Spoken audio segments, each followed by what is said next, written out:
Hey everybody, welcome back to FSi DFS. I'm McKinley412. We're going to be looking at the early slate for this video. If you're looking for the main slate, just come back later. We'll have it in the comment section, favorite pitchers, stacks, all that kind of stuff. But for now, we're going to do a game-by-game breakdown. Have it a little bit different this time. Let's just go through. Arizona, Texas. Texas is a slight favorite in this matchup, 8.5 run total. In terms of the pitching sides of things, Arizona's going to be throwing out a guy who's not in the player pool, but you know, he is a decent prospect for them organizationally. In terms of like the league, I think he ranked out at like the 51st prospect in the league. So, you know, he's not somebody that I'm going to have, you know, going to be terrified about. Obviously, you know, Texas is still a favorite on this in this game, so you're going to have interest in the Texas bats. Andrew Heaney on the other side, he's got a super high strikeout rate, high ceiling, but he also does allow a lot of hard contact and fly balls. So he can get hit hard at times, but still, given his strikeout rate and his reduced salary, he's probably going to be pretty popular. I'm going to have a lot of interest in Heaney moving forward here. In terms of the bats, on the Arizona side of things, pay attention to Corbin Carroll. If he is in, obviously, you know, he can hit home runs, he can steal bases, he's kind of like the all-around package in terms of DFS. Obviously, 5.7 price tag. If he's not in, obviously a bump to Andrew Heaney in terms of pitching. Christian Walker is kind of the first guy that stands out to me. You know, he leads Arizona in home run upside, which is kind of what you want when you're facing a guy like Heaney who can allow a lot of fly balls and hard contact. Perdomo's seeing the ball very well so far this season, and then a guy like Rivera, you know, he's only played a handful of games plus, but he's seeing the ball very well. Doesn't have any home runs so far on the season, but still, you know, he can hit them. At 3.1 K, you know, that's a nice value that you could have. On the Texas side of things, pretty much anybody I like on the Texas side. Semien Garcia obviously are going to be in play.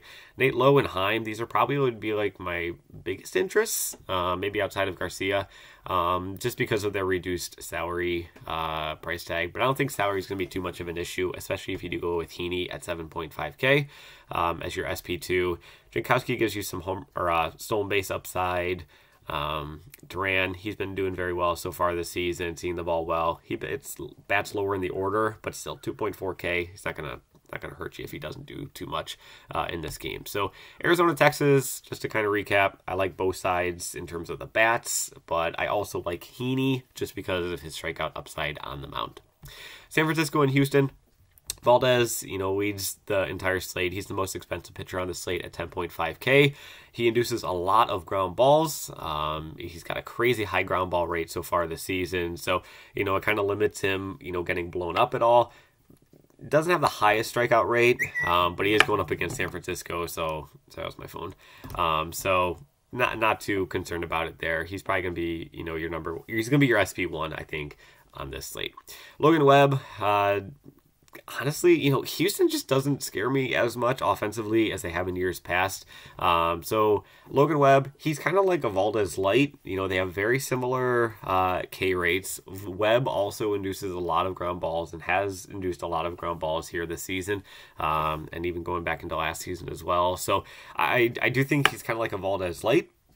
He just got a tougher matchup going up against Houston, which also, you know, doesn't terrify me too much. The over-under on this game is only 7.5. Houston is a pretty decent favorite, minus 165. So I guess it's not too big.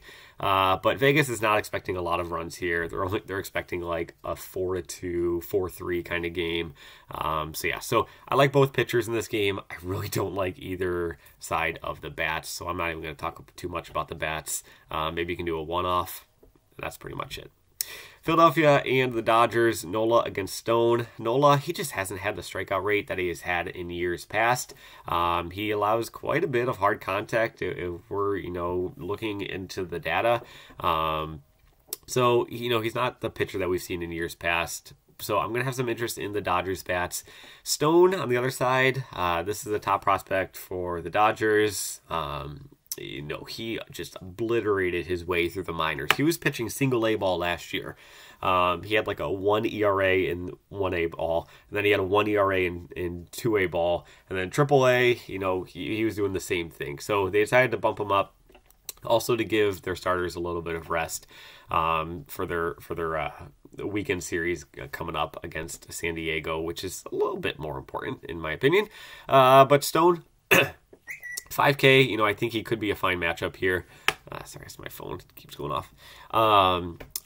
He could be in play for sure, just with how well he kind of, he's a high prospect. He showed that his stuff is legit in the minors.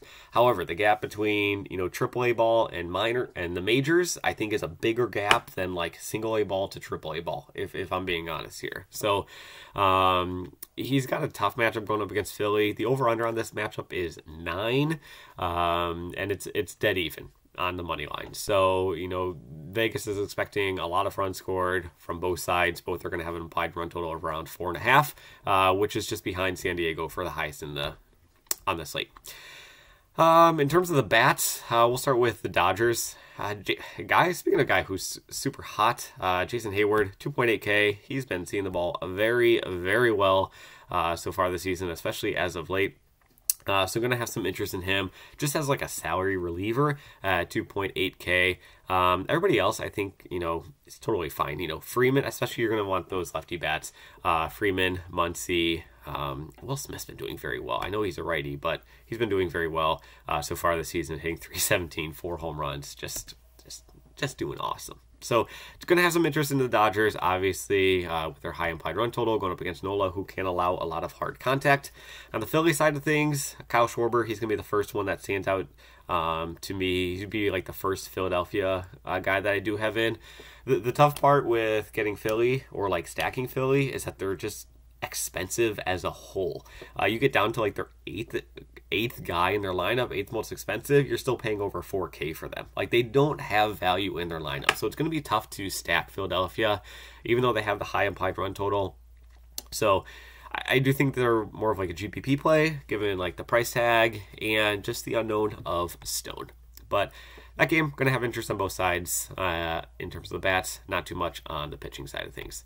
San Diego, Cincinnati. San Diego is going to be the chalk bats of the day, going up against Sessa. Have no interest in Sessa at all.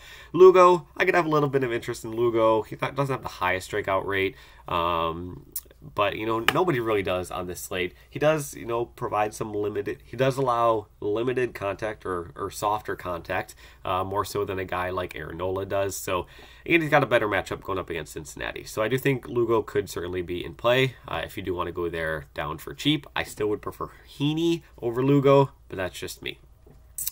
On the bat side of things, I just don't really have too much interest in Cincinnati outside of maybe some one-offs.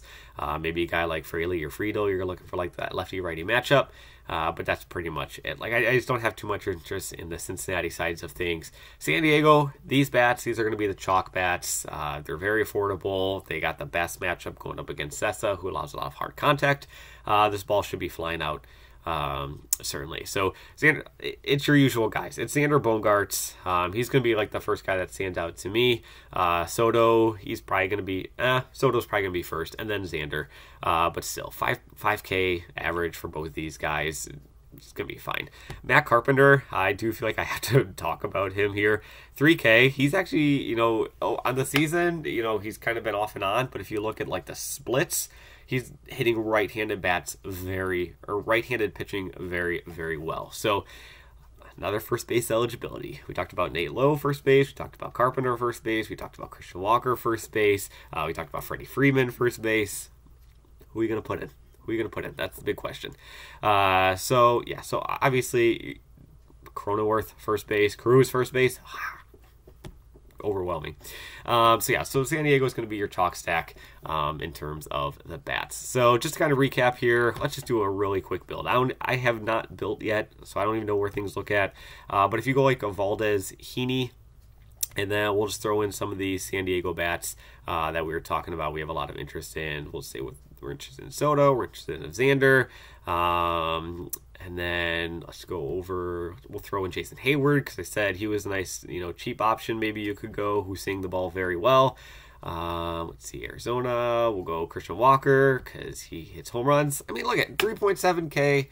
remaining for the rest of your bets. It's certainly doable. No problem. You shouldn't have any issue jamming guys in here. So that's the early slate. Hopefully this kind of helps you, guide you in the right path. As always, thanks for watching. Again, come back for later. We'll have this stuff down in the comment section for the main slate. Yeah, thanks for watching. Good luck in your contests, and we'll see you in the next one.